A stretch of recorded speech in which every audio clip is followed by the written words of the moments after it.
Because of which of these works do you stone me? The Yahudim answered him, which I find also interesting, the way they thought that they actually answered that question. The Yahudim answered him, saying, we do not stone you for a good work, but for blasphemy, and because you, being a man, make yourself Elohim. But weren't you asking if he was the Messiah? They were asking for it. Now he answers, and now they want to kill him. The interesting thing is that this verse says, this chapter shows how they didn't understand what the Messiah is.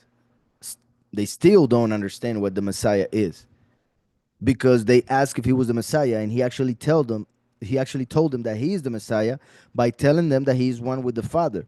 But to them that was too much, because to them that's not the Messiah. The Messiah is something way much lower, because they do not want to follow no man. They do not want to obey. They reject all authority, even that of Yahweh. Obviously, because they cannot obey the authority of man. How can they obey the authority of the one whom they cannot see? Yahushua answered them, is it not written in your own Torah, I said you are Elohim? This is wonderful again, because they said, we're gonna stone you for blasphemy because you are a man and you are claiming to be Elohim, right? So Yahushua goes on to use the Tanakh, which they knew, some of them by heart. Yahushua answered them, is it not written in your own Torah? You see how it doesn't say our, it's interesting, but your. Is it not written in your own Torah, I said you are Elohim? It's interesting that he doesn't just say you are Elohim, but he adds, I said, to show them that it was him who said it, because he is the one who sent the Ruach which inspired the scriptures. So isn't it written in your Torah, I said, so how can you now stone me for repeating something I said and you claim to believe, right? You are Elohim. That's in Psalm 82:6. It says, I'll read the whole psalm. Elohim stands in the congregation of El, of the mighty one. He judges in the midst of the Elohim, of the angels. How long would you judge perversely and show partiality to the wrong? Give right ruling to the poor and fatherless. Do right to the afflicted and needy.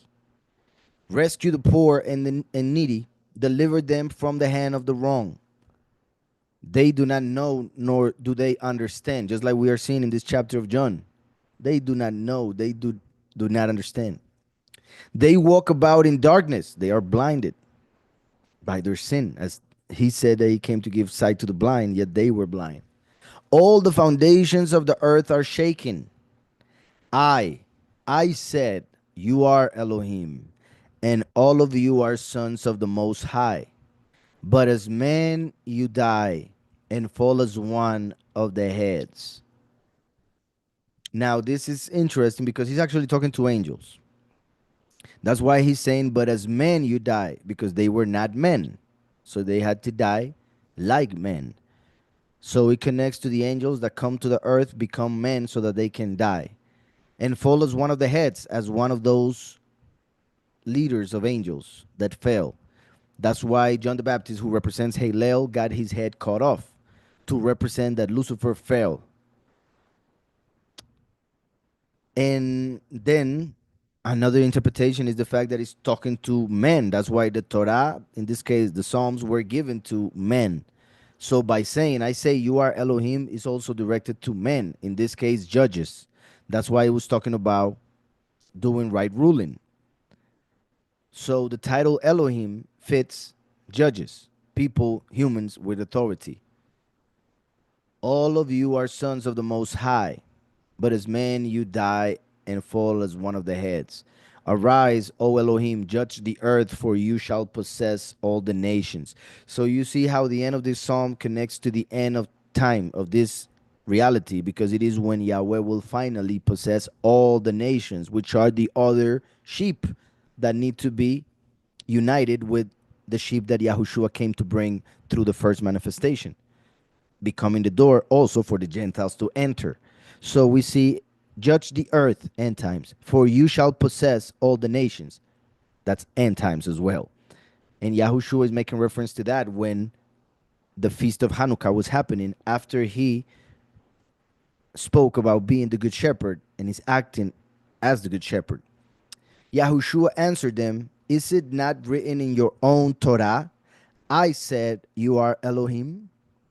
So he got them because they wanted to kill him for something that is written that they didn't understand because they knew it.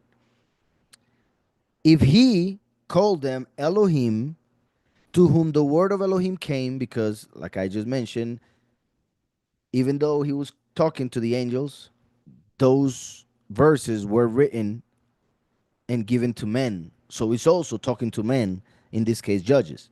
If he called them Elohim, to whom the word of Elohim came, and it is impossible for the scripture to be broken, do you say of him whom the Father set apart and sent into the world, you are blaspheming because I said, I am the Son of Elohim? If I do not do the works of my Father, do not believe me. If I do not do the works of my Father, do not believe me. But if I do, though you do not believe me, believe the works, so that you know and believe that the Father is in me and I in him.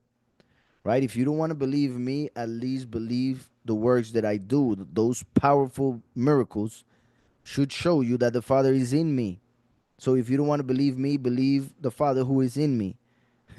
Therefore, they were seeking again to seize him. Again. But they knew that he was right, and that made it worse for them because they realized they were wrong, which is something. And not only they realized it, people around realized that he got them. Therefore, they were seeking again to seize him, but he went forth out of their hand. They weren't able to catch him that day. And went once more to the other side of the Yarden. Now, the chosen few during the harvest, which will be on the Shemini Atzeret, which was represented by this day in which this happened, it's interesting that it says, therefore they were seeking again to seize him, just like they will try to seize the congregation, which is the body of Mashiach. But he went forth out of their hand. The chosen few will receive the eagle's wings so that she can go away from the hand of the beast. And went once more to the other side, just like the chosen few will go to the other side of this reality, to the spiritual reality.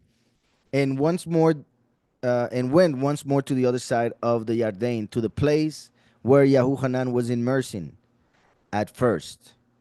And there he stayed.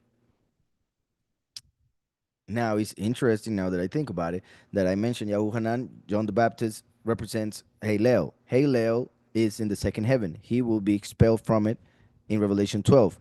That is when the chosen few will go up. When Satan goes down, the chosen few go up. As we see in Revelation 15, they are already over the firmament, which is where Halel was. So just like it says here, and when once more to the other side of the Yarden, to the place where Yahuhanan was immersing at first, and there he